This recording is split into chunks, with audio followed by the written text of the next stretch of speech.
Welcome guys, in front of me I have ZTE Axon 11 5G and I'm going to show you how you can get this magic fluids wallpaper on your smartphone. So at the first I'm going to delete this app,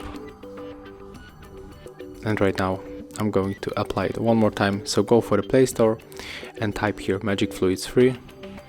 We have to get this application from the Mad Scientist, so let's get it, and when it will be finished we can open it.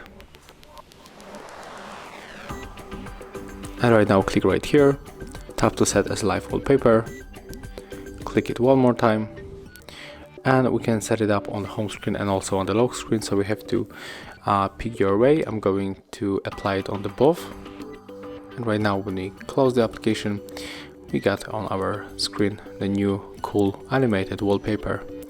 So that's how it looks. Thank you guys for watching. Leave thumbs ups, comments and subscribe to our channel.